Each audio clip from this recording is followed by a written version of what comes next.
Welcome to रचित teaching with logic YouTube channel. आज हम लोग लेके आए हैं क्लास 10th का मैथमेटिक्स का फर्स्ट चैप्टर रियल नंबर, इसका सेकंड लेक्चर है। और आज हम लोग देखेंगे सेकंड लेक्चर में हम लोग ने इक्विलिब्रियम डिवीजन लेमा के बारे में पढ़ा था और हम लोग देखे थे कि रियल नंबर क्या होता है, रेशनल और इरेशनल कॉम्बिनेशन होता है, कुछ इंटीजर्स के बारे में जाने थे, नेचुरल नंबर के बारे में जाने थे, होल नंबर के बारे में जाने थे। चलिए उसके आगे हम लोग कंटिन्यू करते हैं। प्लीज मेरे वीडियो को लाइक और सब्सक्राइब कीजिए और बने रहिए वीडियो में। चलिए देखते हैं कंसेप्ट। और इसका जो नोट्स है उसका पीडीएफ का लिंक हम डिस्क्रिप्शन में डाल देंगे। आप लोग क्या करना है, उसको डाउनलोड करना है, शेयर कीजिए अपने फ्रेंड्स के बीच और पढ़िए अच्छे से। और बेस्ट ऑफ लक है आप लोग को इस बार जो बोर्ड की तैयारी कर रहे हैं उसके लिए। आप लोग जो है अच्छे से एग्जाम दीजिए, अच्छे से पढ़ाई कीजिए। तो चलिए देखते हैं कंसेप्ट, बने रहिए मेरे वीडियो में। देखिए कंसेप्ट क्या है। हम लोग क्या कल देखे थे, रियल नंबर में क्या देखे थे, equilibrium division lemma, equilibrium division lemma. ठीक है, आज हम उससे आगे बढ़ते हैं और चलिए देखते हैं एल्गोरिथम के बारे में देखने जा रहे हैं। What is algorithm, right? What is algorithm,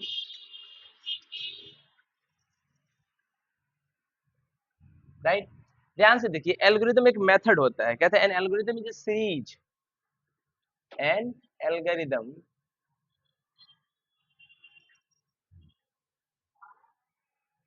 is a series, is a series of well defined steps, well defined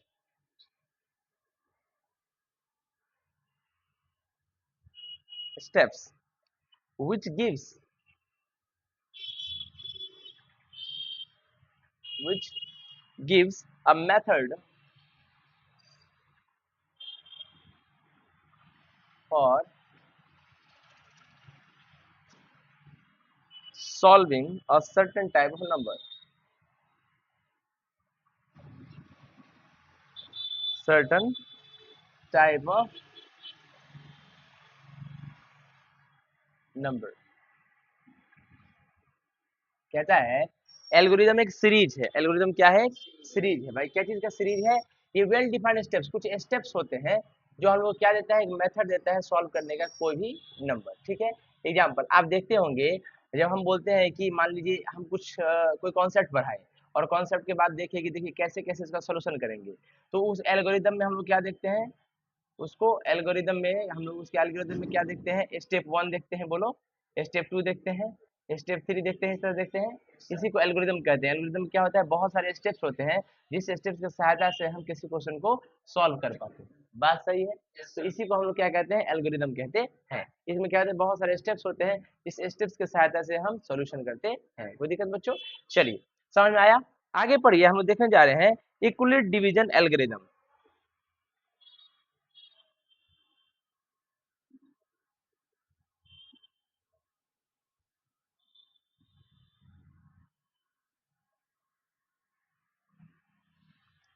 देखिए, अब मान लीजिए कि हम पढ़ क्या रहे हैं, यूक्लिड डिवीजन, उसका भी कुछ स्टेप्स होगा फाइंड आउट करने के लिए सॉल्यूशन। बोलिए यस और no.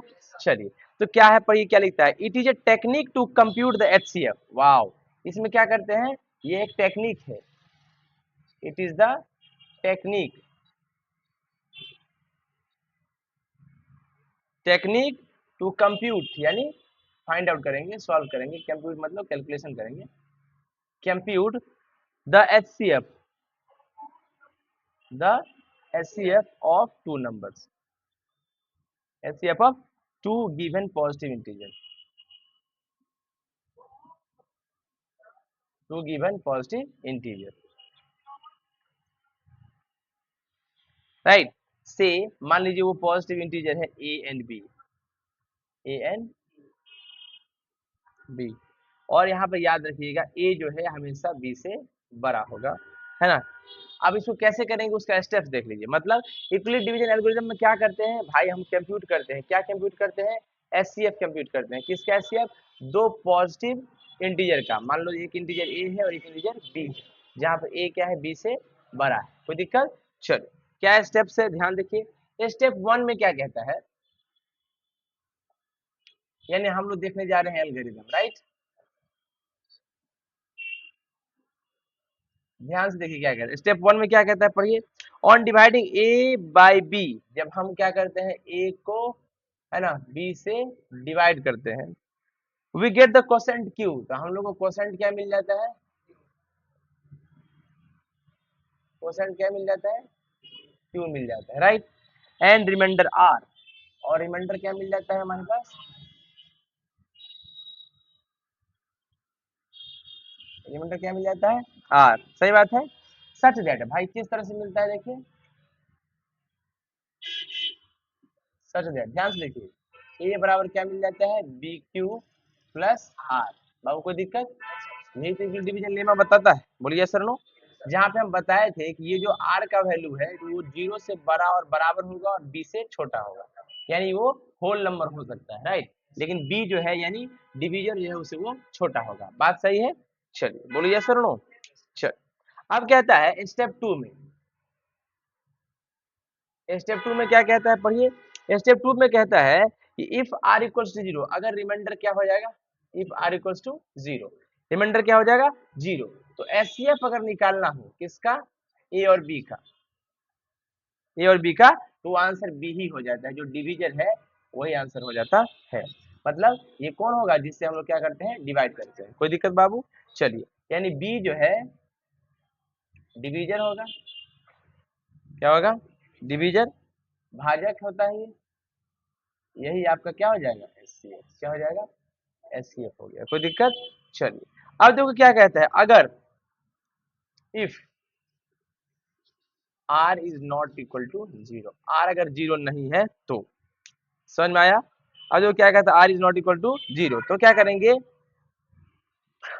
If R is not equal to 0 the apply of division lemma to B and R, फिर से क्या करेंगे, अगर आर इज इक्वल टू 0 नहीं है तो क्या करेंगे, द देन अप्लाई, वहां देन कर दीजिए, then apply the division lemma, division lemma to B and R. मतलब अगर रिमाइंडर 0 नहीं है तो वापस से बी और आर पे हम फिर डिवीजन लेमा लगा देंगे, और लेमा क्या होता है, ये ए बराबर बी के प्लस आर में, अब क्या हम बी और आर पे लगाएंगे, ठीक है, कोई दिक्कत। चलिए, कोई दिक्कत। अब क्या कहता है, देखो अगर रिमाइंडर 0 नहीं आए, अगर वापस से फिर से अगर रिमाइंडर 0 नहीं आए तो लेमा लगाते रहेंगे, कब तक लगा रहे हैं, जब तक कि आर बराबर 0 ना हो जाए, ठीक है प्यारे बच्चों। अगर रिमाइंडर 0 आ गया तो हमारा बी यानी डिवीजन ही एचसीएफ हो जाएगा, अगर रिमाइंडर 0 नहीं आया तो हम लोग क्या करेंगे, लेमा वापस से लगाएंगे, और लेमा तब तक लगाते रहेंगे जब तक कि रिमाइंडर हमारा 0 ना आ जाए, रिमाइंडर 0 आ गया तो हमारा लेमा लगाना खत्म, तो जो डिवीजन होगा वही उसका एचसीएफ हो जाएगा, कोई दिक्कत, ठीक से बैठे। चलिए ध्यान से देखिए, समझ में आ रहा है बच्चों आप लोग को। चलिए, अब स्टेप 3 में क्या कहता है, देखो स्टेप 3 में कहता है continue the process with patience and logic till the remainder is 0। भाई पेशेंस रखिए और लॉजिक का भी इस्तेमाल कीजिए, कब तक लगाते रहेंगे, जब तक कि आर क्या ना हो जाए, 0 ना हो जाए, कोई दिक्कत, समझ में आ रहा है। देखो अगर इसी बात को हम लोग शॉर्ट फॉर्म में कहें, क्या कहें, शॉर्ट फॉर्म में, शॉर्ट फॉर्म देखो बड़ा इंपॉर्टेंट है,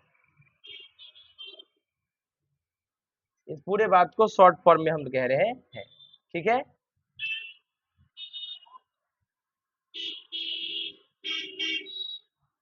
ध्यान से देखना, इस शॉर्ट फॉर्म उल्टा है, कहता है इफ बी डिवाइड्स ए, इस ये अगर लिखा रहे हैं बुक में, इसका मतलब होता है बी ए को डिवाइड करता है, बात सही है। इफ बी डिवाइड्स ए, देखो क्या लिखा है, देन अगर डिवाइड हो जाएगा बी तो रिमाइंडर क्या आ जाएगा, 0, बोलिए। अगर बी क्या कर दे, ए को डिवाइड कर दे तो रिमाइंडर क्या हो जाएगा, 0। Otherwise R satisfy the stronger inequality, otherwise otherwise R satisfy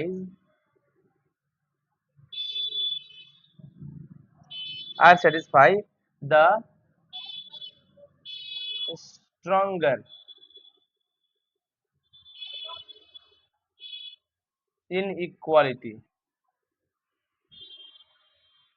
stronger inequality मतलब 0 से R बड़ा होगा और B से छोटा होगा, मतलब कहने का मतलब कि अगर भैया B A को डिवाइड कर दे तो रिमाइंडर क्या 0 हो जाएगा, और नहीं तो भाई रिमाइंडर जो होगा 0 और बी के बीच में ही कहीं पे होगा। कोई दिक्कत बच्चों, समझ में आया? बोलो। ये था आपका क्या, इक्विलिट डिवीजन एल्गोरिथम। क्या था? इक्विलिट डिवीजन एल्गोरिथम। ठीक है, चलो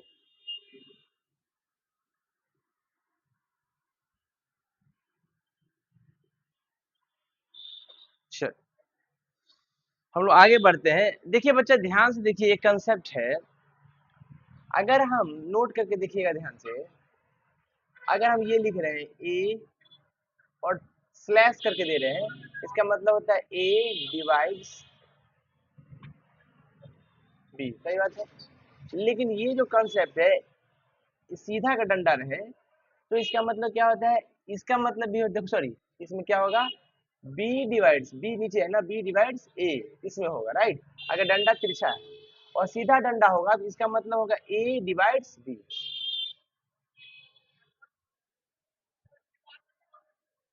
समझ में आया आपको? चलिए आगे देख लेते हैं हम लोग, पढ़िए। अब हम लोग देखने जा रहे हैं अबाउट यूक्लिड। यूक्लिड बाबा के बारे में जानकारी थोड़ा सा ले लेते हैं।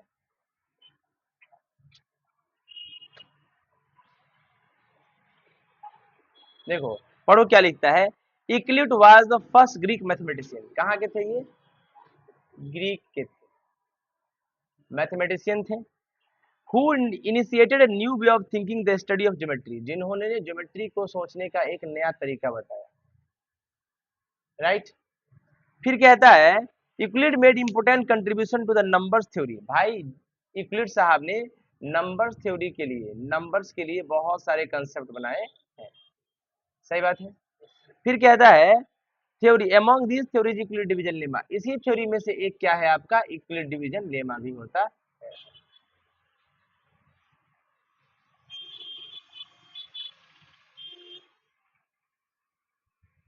सही बात है। अब देखो क्या कहता है, उनका एक फेमस बुक था,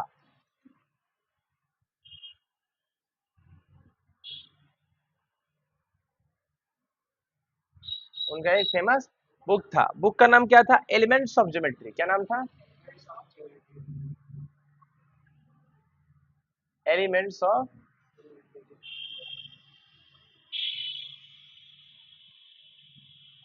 एलिमेंट्स ऑफ ज्योमेट्री था, राइट। ध्यान से देखिए इसमें क्या लिखा है, the lemma is nothing but a restatement. इसमें लिखा था कि लेमा जो है, लेमा विशेष कुछ नहीं है, ये एक रीस्टेटमेंट है। क्या है? रीस्टेटमेंट है। अच्छा ये बार बार रीस्टेटमेंट का मतलब क्या होता है, ध्यान से देखिए, मतलब कहता है restatement of long division process. ये मतलब लॉन्ग डिवीजन प्रोसेस को दूसरा तरीका से बताया गया है।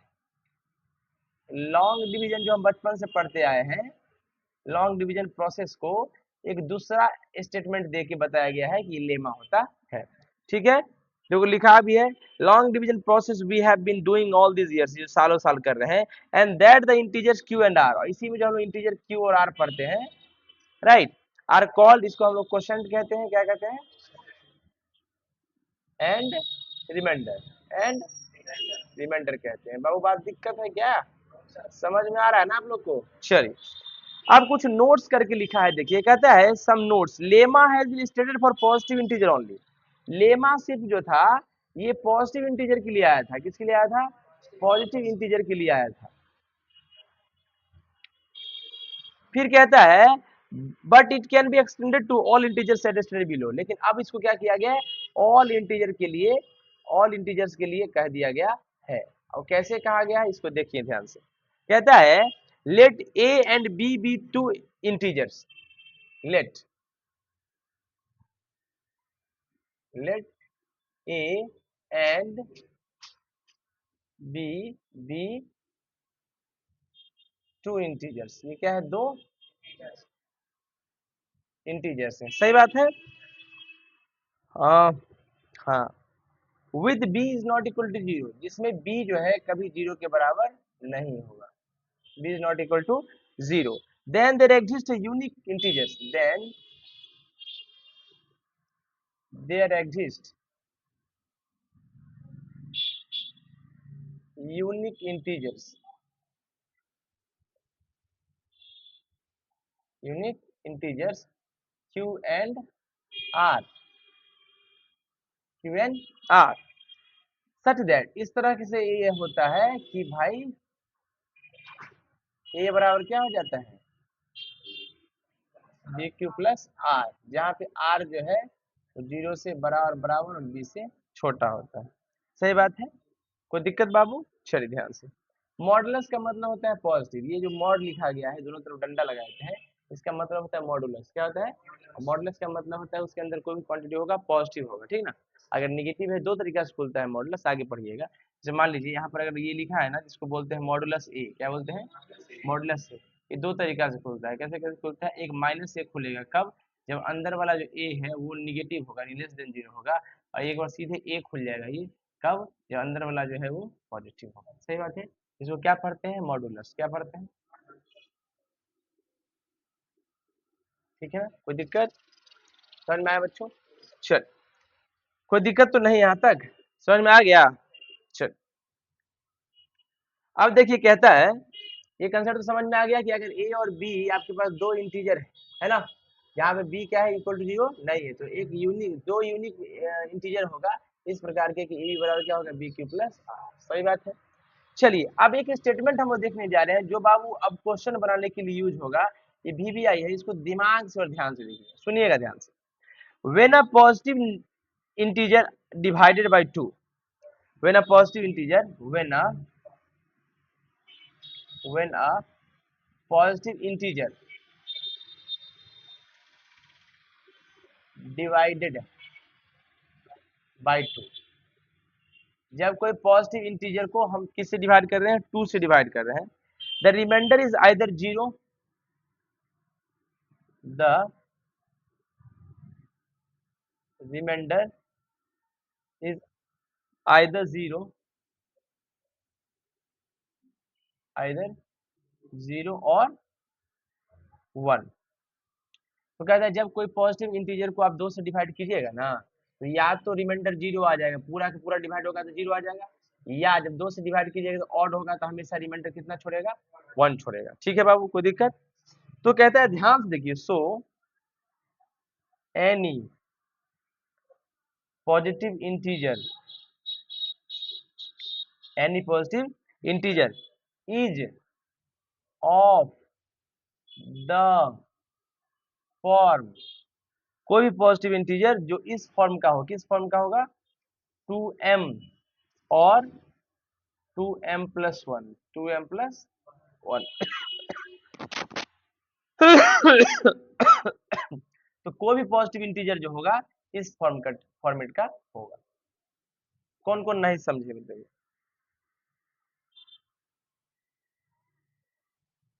ये बहुत इंपॉर्टेंट है, इतना इंपॉर्टेंट है कि पूछिए मत, देखिएगा ध्यान से, बहुत अच्छे समझाते हैं।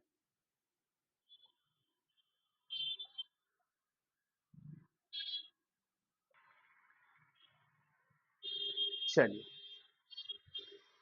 कहता है ध्यान से देखिए इस कंसेप्ट को। मान लीजिए हमारे पास, ध्यान से देखना बाबू, कहता है जब कोई पॉजिटिव इंटीजर, क्या है, पॉजिटिव इंटीजर है आई, ठीक है, इसको किससे डिवाइड कर रहे हैं, 2 से। अगर ये पूरा डिवाइड हो जाएगा तो रिमाइंडर क्या हो जाएगा, 0। जब कोई positive integer divided by 2, the remainder is either 0 और 1। तो कोई भी पॉजिटिव इंटीजर किस फॉर्म का होगा, किस रूप का होगा, 2m या 2m प्लस 1 फॉर्म का। सुनना ध्यान से, रिमाइंडर कितना आ गया, 0। अब लेमा लगाते हैं, लेमा क्या कहता है, dividend equals to division into quotient, quotient को मान लेते हैं कि वो m है, क्या है, कोसेंट प्लस रिमाइंडर 0। तो वो पॉजिटिव इंटीजर किस फॉर्म का हो जाएगा, 2m फॉर्म का हो जाएगा। अच्छा ये रियलिस्टिक बताइए, आप लोगों को समझ में नहीं आया था ये चीज, इसीलिए तो कहते हैं पूछ लीजिए, ठीक। अब सुनना ध्यान से, तो ये समझ में आया कि ये जो पॉजिटिव इंटीजर है, ये पॉजिटिव इंटीजर जो आई है, आई, ये किस फॉर्म का हो जाएगा, 2m फॉर्म का हो जाएगा, क्योंकि रिमाइंडर 0 हो जाएगा। यानी जब भी आपको दो, यानी 2 के मल्टीपल में कोई भी नंबर दिखे, 2 के मल्टीपल में कोई भी नंबर दिखे, तो आप समझ जाइए उसका रिमाइंडर है वो 2 से डिविजिबल है कोई इंटीजर, राइट। समझ में आया, ये दिमाग लगाना है। अच्छा, अगर मान लीजिए कि रिमाइंडर 0 नहीं आया, ये तो पहले रिमाइंडर 0 ले लीजिए, ठीक है। अच्छा मान लो पॉजिटिव इंटीजर में हम करके ही दिखाते हैं, मान लो आई की जगह हम कितना ले लिए 3, यही पॉजिटिव इंटीजर है, इसको किससे डिवाइड किए 2 से, बोलो। तो मान लो कि इसका क्वोशंट क्या आया, m आया, क्या आया, अगर 2 1 जा 2 तो कट के माइनस 2 1 जा 2 होगा, 2 1 जा 2 तो माइनस होके 1 होगा, तो रिमाइंडर कितना आ गया, बोलो। अब बताओ dividend equals to equal division level लगाएंगे तो ये डिविडेंड इक्वल्स टू क्या होगा, डिवीजन इनटू क्वोशंट प्लस, तो ये जो 3 था यही तो इंटीजर था, यही तो इंटीजर है ना। ये किस फॉर्म का आया, 2m प्लस 1 फॉर्म का आ गया। अगर रिमाइंडर 0 हो गया 2m और रिमाइंडर 0 नहीं हुआ तो 2m प्लस 1 फॉर्म, कोई दिक्कत बच्चा, चलो मेरा अंदाज समझ में आ गया, ठीक। अब देखो ना जैसे ही तुमको समझ में आया ना, अब खटाखट सब मार दोगे, देखना कैसे। अब देखो अगला कंसेप्ट में क्या कहता है, अगर हमारे पास कोई पॉजिटिव इंटीजर आई है और उसको हम 3 से डिवाइड कर रहे हैं, किससे डिवाइड कर रहे हैं, 3 से डिवाइड कर रहे हैं, तो तुम देख सकते हो या तो फॉर्मेट किसका होगा, 3m होगा, या 3m प्लस 1 होगा, या 3m प्लस 2 होगा। आप दिमाग में आया कि सर ये 2 बताइए कैसे, ये 2 बताइए कैसे, सुनना ध्यान से। मान लो इस आई की जगह हम 5 ले लिए, क्या ले लिए, 3 से डिवाइड किए, है ना, ये m है, ये हो गया 3, ये हो जाएगा 2, बोलो 5 बराबर क्या होगा, 3m प्लस 2, ये फॉर्मेट हो गया ना। तो तुम एक चीज ध्यान ध्यान से देखना, जब 2 से डिवाइड किए थे तो एक 0 वाला आया, एक 1 वाला आया, यानी 2 से कम वाला आया, और हम बताए कि रिमाइंडर जो है हमेशा 0 से बड़ा और बराबर आएगा और b से छोटा आएगा, तो डिविडेंड से छोटा आ ही रहा है, समझ में आ रहा है। अगर यहाँ पर 3 हो जाए तो गड़बड़ाइए जाए, डिविडेंड से हमेशा छोटा आएगा ना, वो डिवीजन से छोटा आएगा ना हमेशा, बोलिए ऐसा नो कोई दिक्कत। तो यही बात है कि देखो अगर 2 से डिवाइड किए थे तो 2m आया और 2m प्लस 1 आया, मतलब 2 से 1 कम तक आया, ठीक। 3 से डिवाइड कर रहे तो 3m आया, 3m प्लस 1, और 3 से 1 कम 3m प्लस 2 तक आया। अगर हम 4 से डिवाइड करेंगे, किससे डिवाइड करेंगे, तो क्या आएगा 4m, बोलो 4m प्लस 1, बोलो भाई 4m प्लस 2, बोलो ठीक से बच्चे से बोलो बाबू, 4m प्लस 3 तक आएगा, मतलब समझ लो किस फॉर्म क्या आएगा, समझ में आया, कोई दिक्कत बच्चा, समझ में आ रहा है, कोई दिक्कत, चलिए एक कम तक आएगा, समझ रहे हो बात को, चलो। अच्छा एक क्वेश्चन है, ध्यान से देखो क्वेश्चन कितना खूबसूरत है,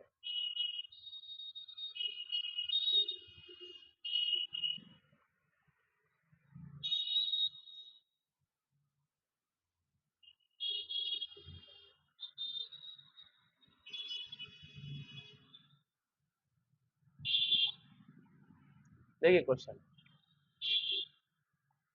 पढ़िए क्या लिखा है क्वेश्चन में। क्वेश्चन में कहता है so that the cube of any positive integer I, question में कह रहा है so that the cube of any positive integer I is of the form, ये किस फॉर्म का होगा, ये फॉर्म का होगा 4m फॉर्म का होना चाहिए, 4m प्लस 1 फॉर्म का होना चाहिए, और 4m प्लस क्या है, 4m प्लस 3 फॉर्म का होना चाहिए, फॉर सम इंटीजर m, कोई इंटीजर m के लिए है, ठीक है। ध्यान से देखिएगा क्वेश्चन कह रहा है कोई भी पॉजिटिव इंटीजर i का जो क्यूब है ना, वो इस फॉर्म का होना चाहिए। ध्यान से देखिएगा सॉल्यूशन, देखिए क्या लिखा है, let n be a positive integer, हम मान लेते हैं कि let n be a positive integer, n को क्या मान लिया हम, पॉजिटिव इंटीजर मान लिया, सही बात है बच्चा। कहता है अब 4 के फॉर्म में है, यानी 4 से डिवाइड हो रहा है वो, when n is divided by 4,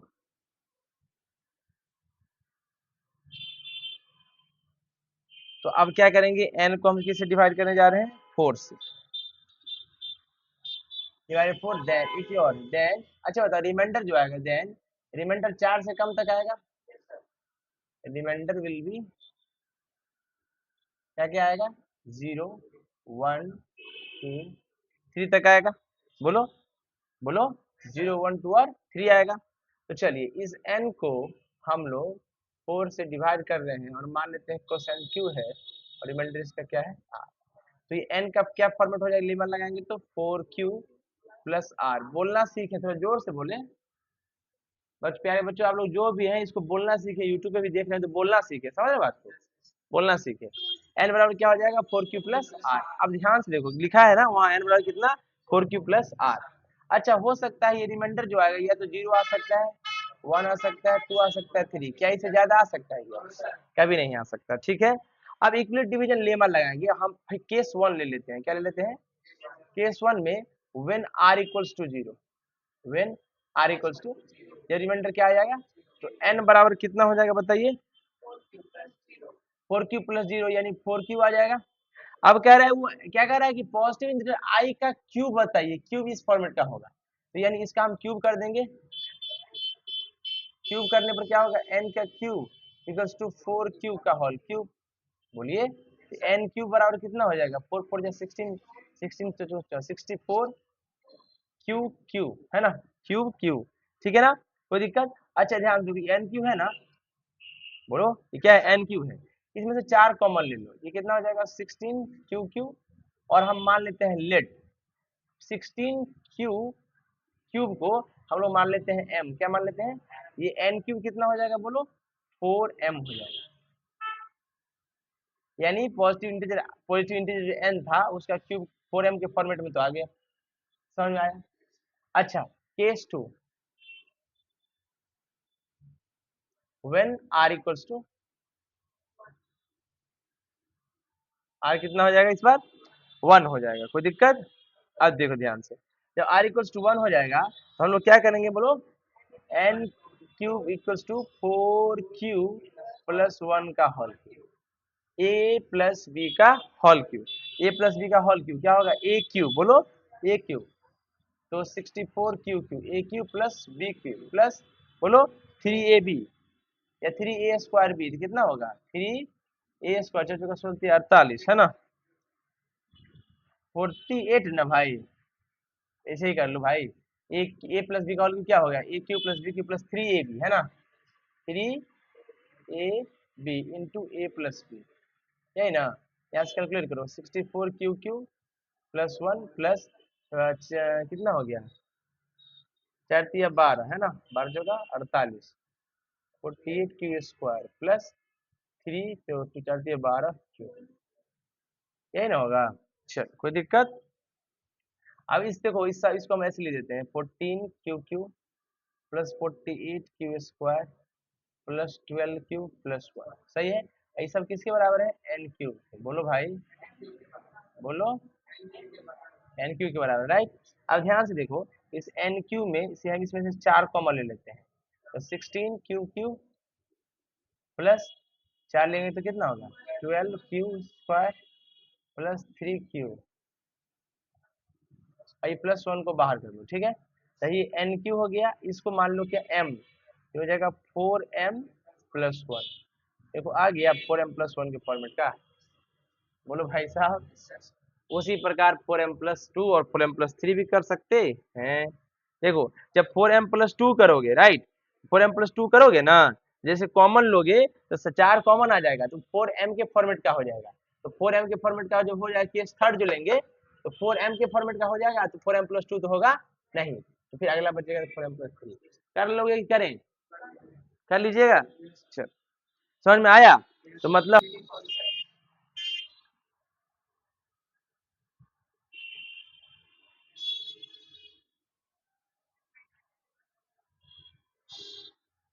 ठीक है, देखिएगा ध्यान से। क्या डिविजिबिलिटी कंसेप्ट पढ़िए। A non zero integer A is said to divided by B, A non zero जो जीरो के बराबर नहीं है, non zero integer A is said to B, is said to divide, said to divide an integer, divide an integer b if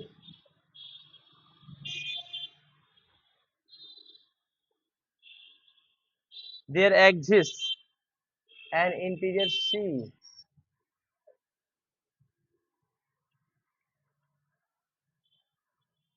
an integer c such that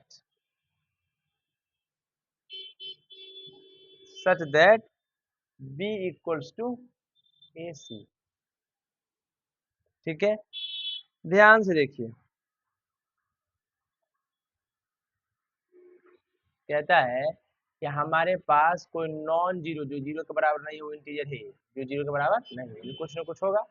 कहा जाता है उसको कि आप डिवाइड कीजिए किसी इंटीजर b को, अगर ऐसा होता है तो एक इंटीजर c भी होगा, और वो c होगा तो b का वैल्यू ac के बराबर हो जाएगा, b का वैल्यू ac के बराबर हो जाएगा।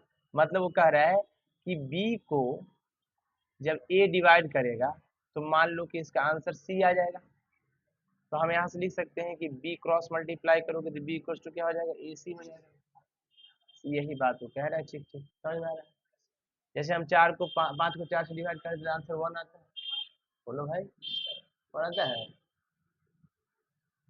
1 आता है, मार खाओगे दोनों। रिमाइंडर 9 आता है जी, रिमाइंडर 1 आता है। ठीक है, अब देखो इसको हम एक और तरीका से लिख सकते हैं, देखो क्या लिखा है, और कैन बी रिटन एज, देखो a सीधा डंडा है b, इसका मतलब क्या होता है, a डिवाइड्स, याद रखिएगा, समझ में आ रहा है ना, a डिवाइड्स b, ठीक है ना, मतलब a b को डिवाइड करता है। जैसे -4 और सीधा डंडा 20 है, इसका आंसर याद रखना 0 पॉइंट समथिंग नहीं होगा, कितना होगा, -5 होगा, कितना होगा, तो ये a हो गया, ये b हो गया और ये c हो गया।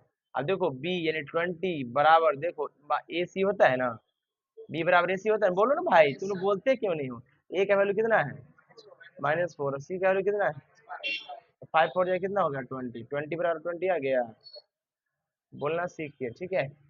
चलिए, समझ में आ रहा है। अब हम लोग देखने जा रहे हैं बहुत इंपोर्टेंट टॉपिक, नाम है theorem of Euclid division algorithm.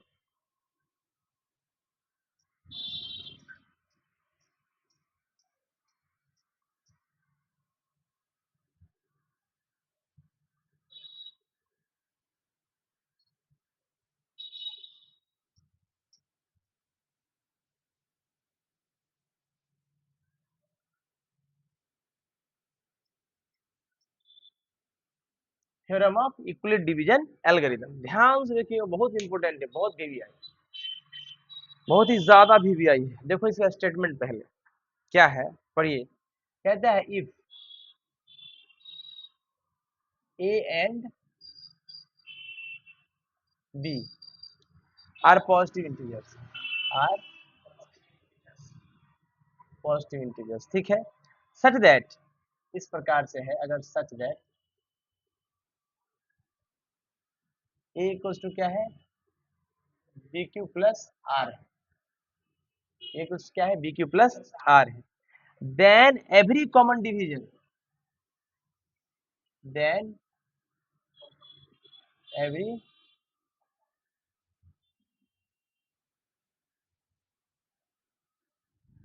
Every common division of a and b, of a and b is a common divisor of, is a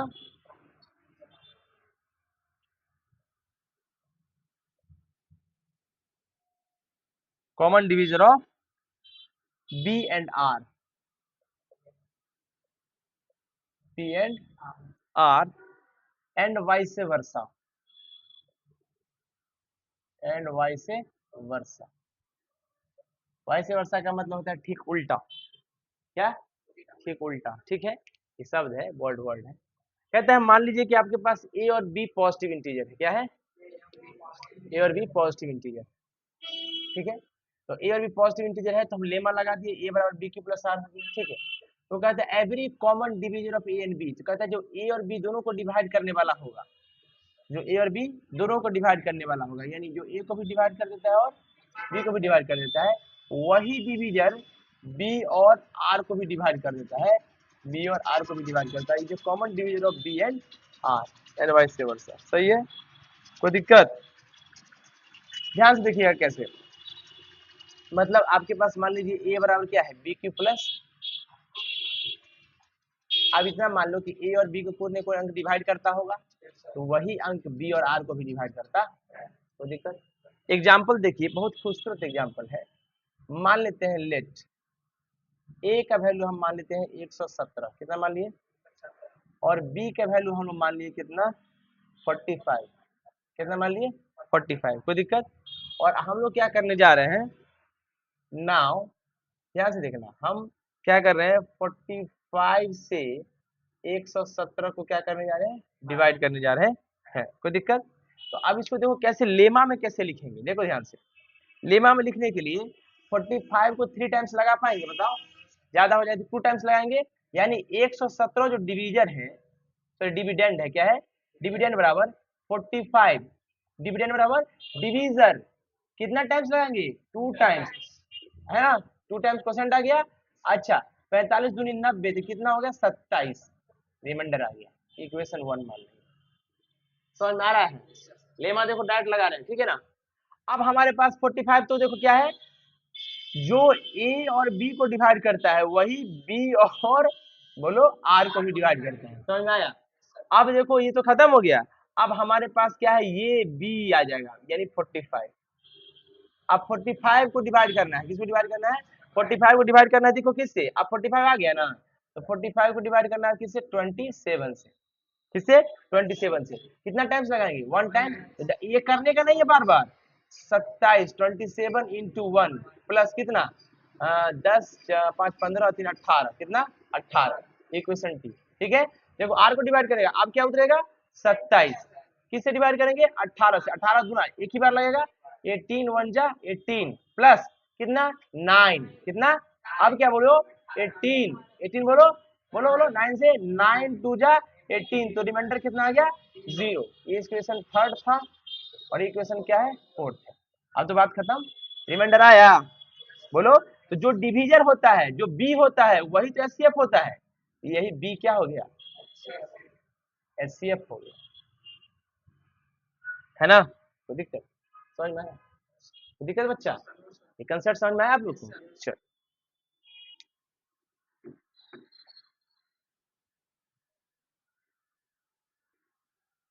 चल, अब हम लोग देखने जा रहे हैं using Euclid division lemma how to find HCF, using Euclid division lemma how to find HCF, how to find, वो तो अभी देख ही चुके हैं हम लोग, लेकिन एक बार वापस देख लेते हैं, ठीक है। कहता है ध्यान से देखिए, क्या कहता है कि on finding the HCF of two positive integer, मान लो कि हमारे पास दो पॉजिटिव इंटीजर है, एक है 210 और एक है 55, इसे क्या करना है हमको एचसीएफ निकालना है। तो हम जानते हैं कि जो 210 है वो डिवाइड उसको कौन करेगा 55, तो ए बराबर क्या होता है बी क्यू प्लस आर, 55 से कितना टाइम्स लगाएंगे बताइए, बोलो 3 टाइम्स, तो 55 इंटू 3 कितना हो जाएगा, बोलो 5 3 जा 15 का 5 5 3 16 165, 165 35, बोलो 35 और 10 45 बच जाएगा, ये इक्वेशन 1 मान लेंगे, सही बात है। अब जो नंबर डिवाइड करता है ए और बी को वही बी और आर को भी डिवाइड करता है, ए बराबर बी की प्लस आर, तो अब ये हो गया, ठीक है। तो अब 55 इक्वल टू क्या होगा बताओ, 85 को 45 से करेंगे तो 45 इंटू 1 प्लस कितना 10, इक्वेशन 2, राइट। अब देखो क्या हो गया 45, तो 45 हो गया ए बराबर बी क्यू प्लस आर, तो 45 कितना 10 4 जा 40 प्लस 5, इक्वेशन थर्ड, बोलो अब कितना होगा 10, अब क्या हो गया 10 equals to 5 into 2 plus 0, equation fourth. अब रिमाइंडर क्या आ गया 0, लेमा लगाने की जरूरत नहीं है, राइट। अब कंसेप्ट क्या है, a equals to b Q plus r, a equal to b Q plus r, remainder आ गया 0, तो यानी बी ही क्या हो गया उसका एचसीएफ हो गया, और एचसीएफ कितना हो गया इसका 5। कोई दिक्कत बच्चा? चल अब देखो क्या कहता है, how to find HCF of 3 numbers, how to find HCF of three numbers, three numbers का एचसीएफ कैसे फाइंड आउट करते हैं, ध्यान से देखिए। कहता है पहले दो नंबरों का, यानी जो स्मॉल नंबर हो उस तीनों में से जो स्मॉल नंबर्स होंगे, मान लो नंबर 1 है और नंबर 2 है ना, इसका क्या निकालेंगे एचसीएफ। पर ये जो एचसीएफ आएगा उसको, और फिर जो लार्जेस्ट नंबर होगा उसको, है ना, उस दोनों का फिर से क्या निकालेंगे एचसीएफ निकालेंगे, तो वही फाइनल आंसर हो जाएगा। ठीक है, जैसे देखिए ध्यान से, मान लीजिए आपके पास 441 है और कितना है 567 और कितना है 693, राइट। तो पहले लगाएंगे ये दोनों को, ठीक है ना। तो 567 को कौन डिवाइड करेगा 441, वन टाइम्स लगाएंगे, कितना टाइम्स वन टाइम्स, कितना बच जाएगा बोलो, 7 में से 1 गया तो 6, 6 में से 4 गया तो 2 और 5 में से 4 गया तो 1, 126।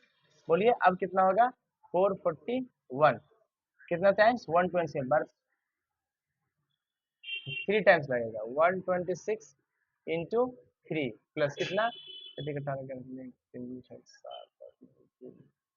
371 होगा ना 28, इधर से कितना होगा 22 और 40 60,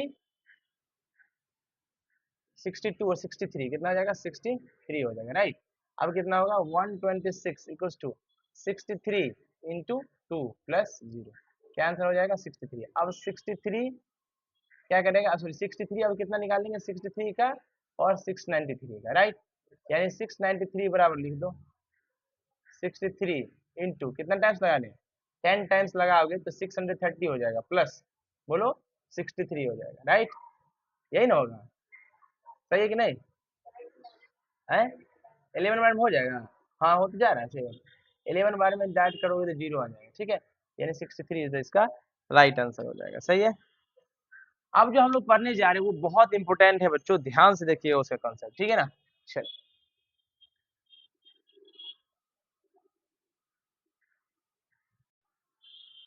चलिए हम लोग आगे बढ़ते हैं और देखते हैं अगले कंसेप्ट को, क्या नाम है कंसेप्ट का। चलिए अब हम लोग देखेंगे on expressing the HCF of two numbers A and B in the form X A plus Y B, on expressing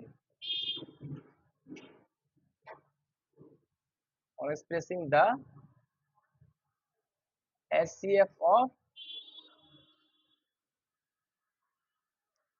two numbers, कौन कौन नंबर्स है A and B, A and B in the form देखो ध्यान इस रूप में दिखाना है x A plus Y B के फॉर्मेट में दिखाना है, ठीक है, कोई दिक्कत। अच्छा इसी फॉर्मेट को एक नए नाम से जानते हैं, इसका नाम है लीनियर कॉम्बिनेशन। क्या नाम है, देखने से नहीं लग रहा है लीनियर इक्वेशन है ये, लीनियर कॉम्बिनेशन, सही बात है बच्चों। देखिए पढ़िए क्या लिखता है, कहता है एग्जाम्पल ग्रुप में हम ले लेते हैं, कहता है 87 है आपके पास और 237 है, कितना है 237 है, फाइंड एचसीएफ, क्या पता करना है एज लीनियर कॉम्बिनेशन के फॉर्म में पता करना है। तो सबसे पहले क्या करेंगे 237 को 87 से डिवाइड करेंगे, 87 दूना 81 है तो 81 ले लीजिए, कुछ भी ले सकते हैं 81, 8 त्रिक 24, 3 तो ज्यादा हो जाएगा 2, कितना हो जाएगा बनाओ 8 दूनी 16, 162, कितना 28, 28 में 38, कितना 38 और 30 20 50 और 7 67, कितना होगा 75 होगा, ठीक है। अब कितना 81, बोलो 75 इंटू 1 प्लस का 6, अब बोलो 75 6 इंटू 12 है ना, प्लस का 3 ना, अब बोलो 6 3 इंटू, बोलो यस सर, बोलिए कोई दिक्कत। अब देखो ध्यान से देखो, हम लोग पहले क्या किए, इसको पहला इक्वेशन मान लिए, इसको इसको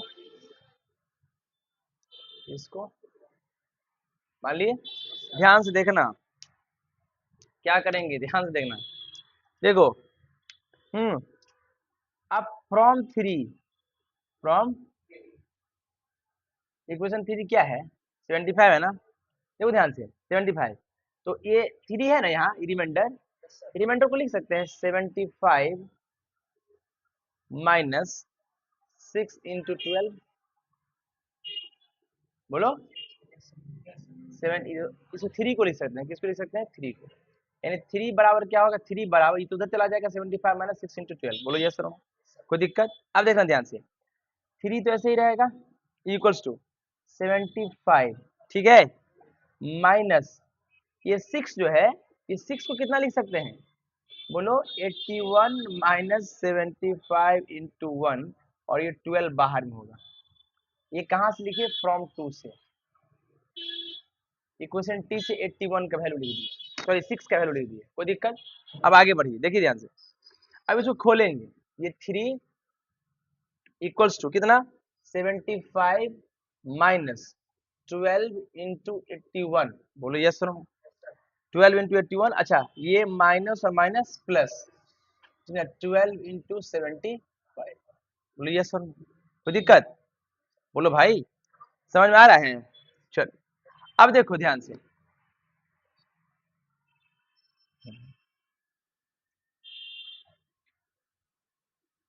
ध्यान से देखो, देखो ये 75 एक है यहाँ पे, यहाँ 12 75 है, तो 12 75 और 1 75 कितना होगा, 13 75, बोलो, यानी 13 इंटू कितना हो जाएगा 75 माइनस का 12 इंटू कितना हो जाएगा 81, कोई दिक्कत, बोलो भाई 12 इंटू 81, सही बात है, कोई दिक्कत, कोई तकलीफ, चल समझ में आया ना।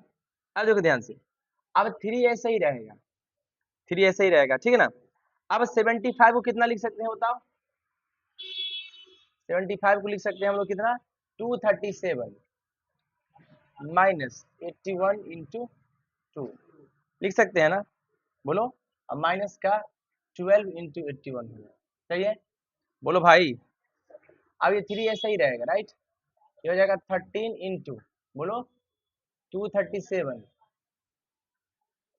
माइनस 13 टू जा 26 इंटू 81 माइनस 12 इंटू 81, 12 और 26 कितना,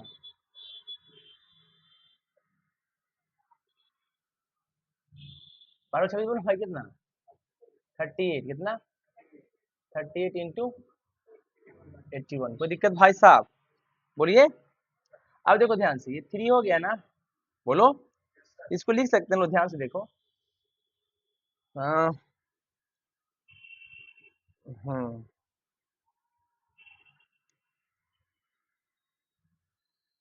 एक सेकंड हो जाइए,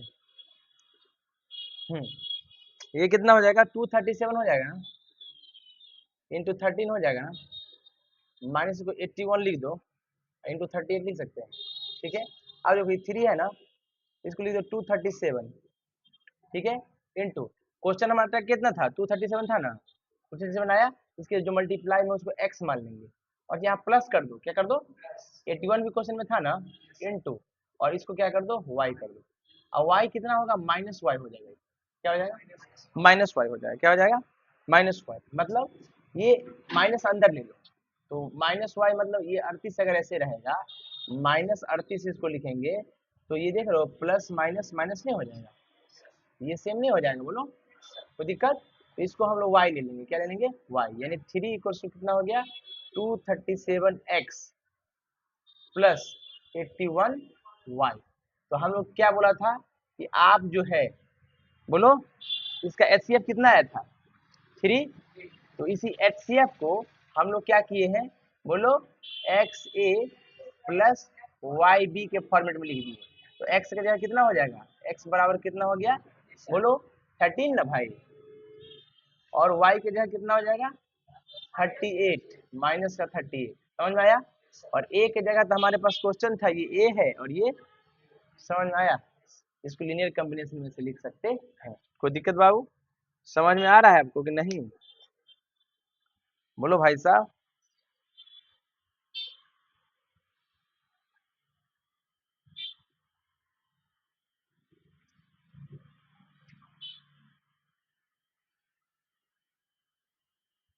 कोई दिक्कत?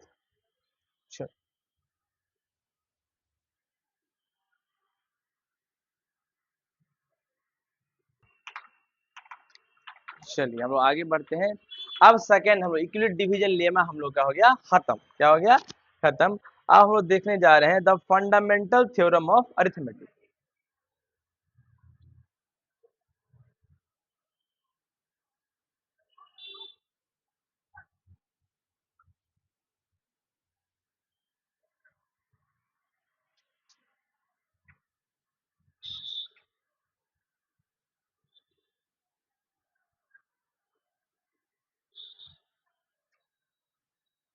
सही बात है। और ये क्या है फंडामेंटल थ्योरम ऑफ अरिथमेटिक? ध्यान से देखते हैं। पहले तो हम लोग जानते हैं कि प्राइम नंबर क्या होता है।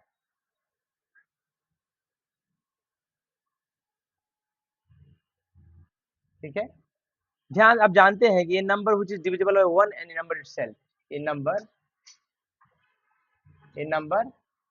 Which is divisible by 1 and itself, जो खुद से और 1 से डिविजिबल, वो प्राइम नंबर कहलाता है। जैसे मान लीजिए कि 2 क्या प्राइम नंबर है? यस, ये 1 से 2 टाइम्स में डिवाइड हो जाएगा और खुद 2 से भी डिवाइड हो जाएगा, और 2 के अलावा इसके कोई किसी से डिवाइड ये ना होगी, तो खुद से होगा, या 1 तो 1 से तो सब होता है। क्या 1 प्राइम नंबर है? 1 से तो डिवाइड हो जाएगा, लेकिन अब इसके अलावा इसमें कोई फैक्टर नहीं है, इसलिए ये प्राइम नंबर नहीं है। दुनिया का सबसे छोटा प्राइम नंबर कौन है? 2। और दुनिया का सबसे छोटा इवन प्राइम नंबर भी कौन है? 2। कोई दिक्कत? दुनिया का एक लौता है ये, ठीक है ना, prime number, even prime number कौन है? इवन प्राइम नंबर, ठीक है। उसके बाद सब ऑड होता है, ठीक है। ये 4 देखो क्या प्राइम नंबर है?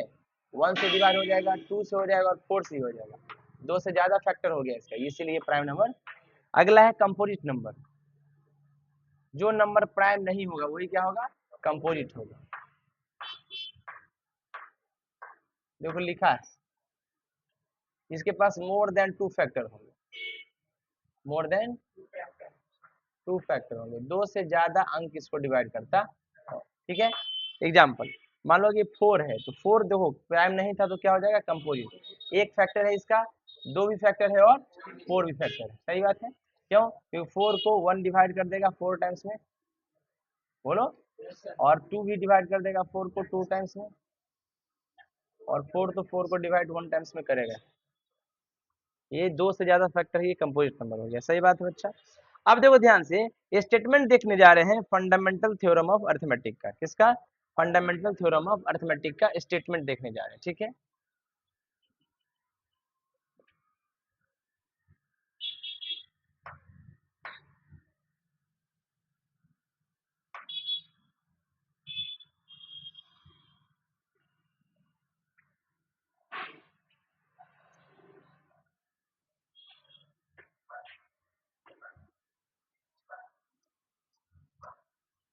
Statement of fundamental theorem of arithmetic. Fundamental theorem of arithmetic के जो स्टेटमेंट है उसको ध्यान से देख लीजिए, बड़ा इंपॉर्टेंट है, देखिएगा। कहते हैं every composite number can be expressed factorise as a product of primes. Every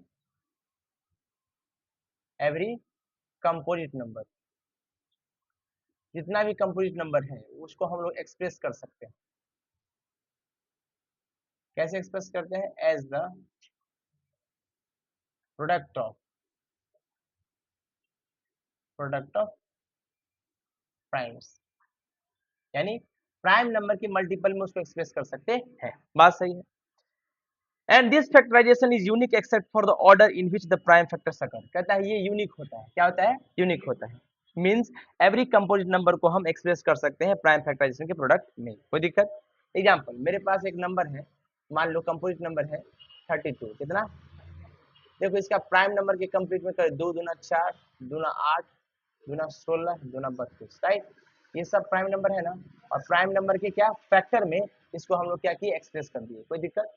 चलिए अगला कंसेप्ट क्या है? A theorem which is directly consequences of the fundamental theorem of arithmetic. एक ऐसा थ्योरम है जो डायरेक्ट क्या बताता है? फंडामेंटल थ्योरम ऑफ अरिथमेटिक के बारे में बताता है, ठीक है।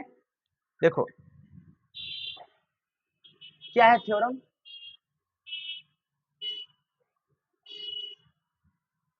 ध्यान से देखिए, कहता है थ्योरम में if p be a prime number, if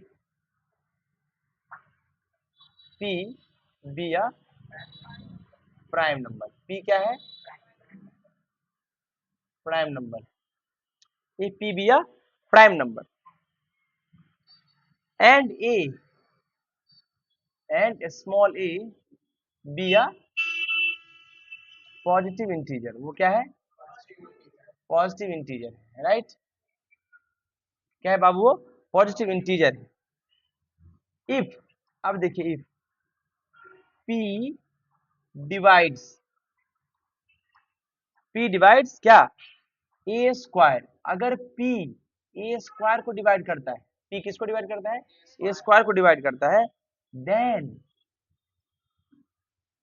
p divides a, तो यही p इसका जो फैक्टर a होगा उसको भी डिवाइड करेगा। ध्यान से देखना, अगर p क्या है? प्राइम नंबर, प्राइम नंबर तो समझ गया जिसका फैक्टर 1 और इटसेल्फ होता है, और ये कोई पॉजिटिव इंटीजर है, कोई भी पॉजिटिव इंटीजर है, और अगर p इस प्राइम, ये p जो है ये पॉजिटिव इंटीजर के स्क्वायर को डिवाइड करता है, तो यही p उस पॉजिटिव इंटीजर के स्क्वायर का जो फैक्टर होगा उसको भी डिवाइड करेगा। कोई दिक्कत? ध्यान से देखिए, देखते हो, कहता है कुछ क्वेश्चन है एक्सप्रेस करने के लिए कह रहा है, एक्सप्रेस इन प्राइम फैक्टराइजेशन। जैसे 140 है, कितना होगा? 2 से काटोगे तो 70, फिर 2 से काटोगे तो 35, 5 काटो 7, तो 4×5 20 70 140, सही है। एक तो प्राइम नंबर है, नहीं सब इसका ही फैक्टर 1 और 2, 1 और 2, 1 और 5, 1 और 7, ये सब प्राइम नंबर से। कोई दिक्कत बाबू? समझ में आया? अच्छा, इस कंसेप्ट को समझने में दिक्कत नहीं होना चाहिए, इसके लिए हम लोग एक कंसेप्ट को देखने जा रहे हैं। देखिए, कहते हैं मान लो p एक प्राइम नंबर है, मान लो हम प्राइम नंबर, तुम लोग जो बोलेगा वही लेंगे, बोलो कोई प्राइम नंबर 3, 3 कोई प्राइम नंबर है, कोई पॉजिटिव इंटीजर बताओ। 5 हम पॉजिटिव इंटीजर ले लिए, 5 का स्क्वायर किए, 5 का क्या किए? क्योंकि ये जो पॉजिटिव इंटीजर उसका स्क्वायर किए, और अगर 3 5 के स्क्वायर को डिवाइड करता है, यही 3 5 को भी डिवाइड करेगा। ये कैसे कैसे? ये तो 25 हो जाएगी, डिवाइड तो होगा नहीं, तो हम कुछ और ले लेते हैं। क्या ले लेते हैं? 6 ले लेते हैं। क्या लेते हैं? तो 6 का स्क्वायर को, अगर ये 3 अगर 6 के स्क्वायर को डिवाइड करता है, यही 3 6 को भी डिवाइड करता है। देखो 6 का स्क्वायर कितना होगा? 36, और 36 को डिवाइड करो 2 से, 3 से, 3 से 3 12, बोल कितना? 12, 12 ना। अच्छा, अब यही 3 6 को भी डिवाइड कर देगा, राइट? ये 2 जा 6, सही बात है। समझ में आया कंसेप्ट? चलो आगे बढ़ते हैं और देखते हैं concept.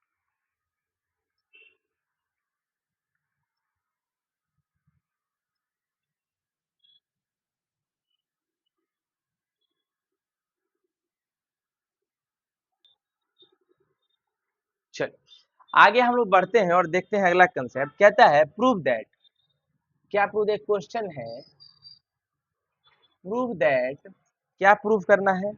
There is no any natural number, there is no natural number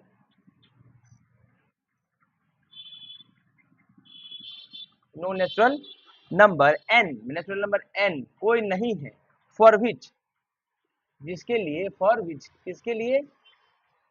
4 to the power n end करे, ends with the digit 0, with the digit 0। अब दिमाग में ये क्वेश्चन नहीं आया, पहले तो समझ लीजिए कि क्वेश्चन क्या है।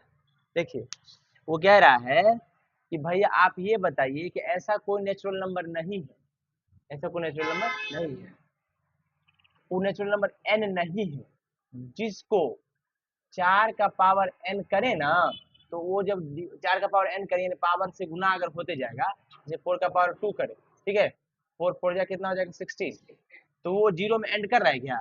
उसका यूनिट डिजिट जीरो ना हो, यानी जीरो उसके अंत में ना आए, ऐसा प्रूफ कीजिए। सुनिए ध्यान से, 4 की पावर जो n है, इसको हम लिख सकते हैं 4 की पावर n, बोलो। अच्छा, 4 की पावर n को, 4 को क्या लिख सकते हैं? 2 इंटू 2 का पावर n ही रहेगा, और 2 का पावर 2 लिख सकते हैं इसको, 2 को 2 बार गुना कीजिए n हो गया, और हम जानते हैं कि ये गुना हो जाएगा, पावर गुना हो जाएगा, 2 का पावर 2n हो जाएगा। मतलब जो 4 का हम फैक्टर किए उसके फैक्टर में सिर्फ क्या आया, 2 आया। पढ़िए क्या लिखा है, the only prime factorization in the factorization of 4 to the power n is 2। इसका फैक्टर कितना आया, 2 आया, राइट।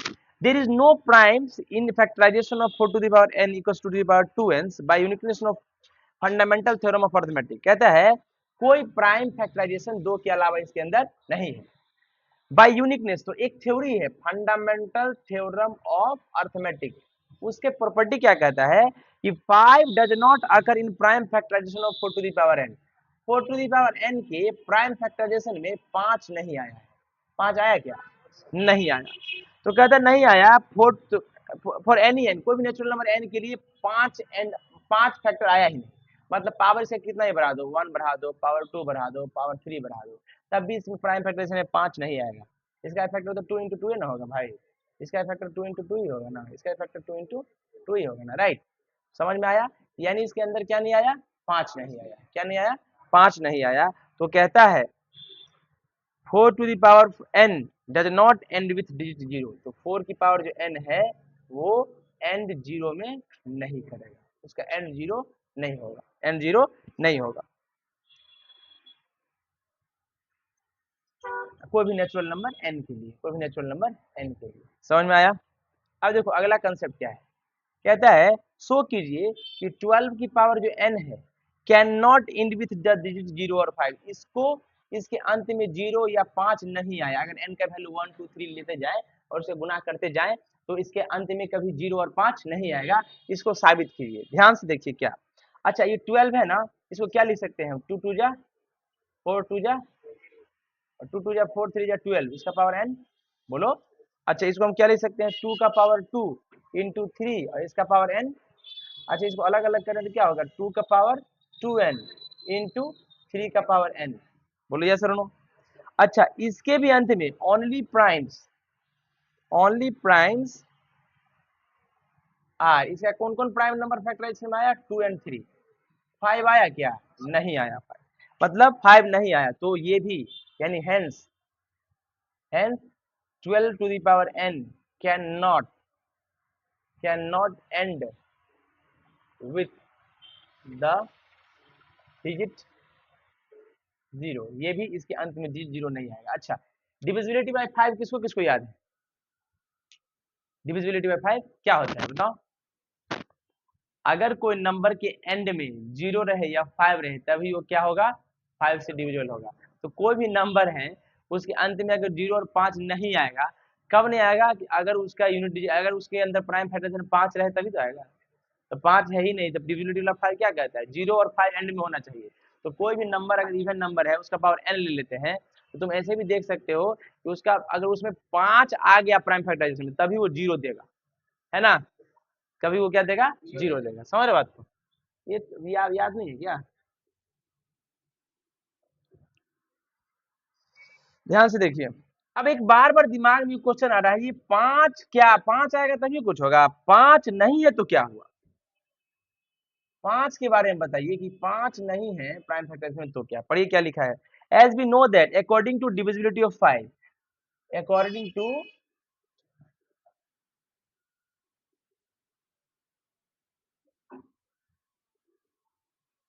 डिविजिबिलिटी ऑफ 5 के डिविजिबिलिटी के अकॉर्डिंग क्या कहता है कि a number whose last digit, a number whose last digit is 0 और 5, वो क्या हो जाए, 0 और 5 हो जाए, then it is divisible by 5, then it is divisible by 5, तभी वो किससे डिविजन होगा, 5 से, अन्यथा नहीं होगा। बात सही है। तो क्या कहता है ध्यान से, अगर मान लो कोई 0 है या 5 है तो 0 और 5 में एंड के लिए अगर 0 और 5 का अंत चाहिए तो 5 का डिविजिबिलिटी होना चाहिए, यानी प्राइम फैक्टराइजेशन में 5 आना ही चाहिए। ठीक है, कोई दिक्कत, इसीलिए इसमें भी 5 नहीं आया, इसमें भी 5 नहीं आया तो ये नंबर को कभी भी मल्टीप्लाई करके कितना ही पावर चढ़ा दे तो इसके अंत में कभी 0 और 5 नहीं आएगा। आज के लिए इतना ही रखते हैं, मिलते हैं अगले लेक्चर में। Thank you so much, please like and subscribe my channel. Thank you, thanks a lot.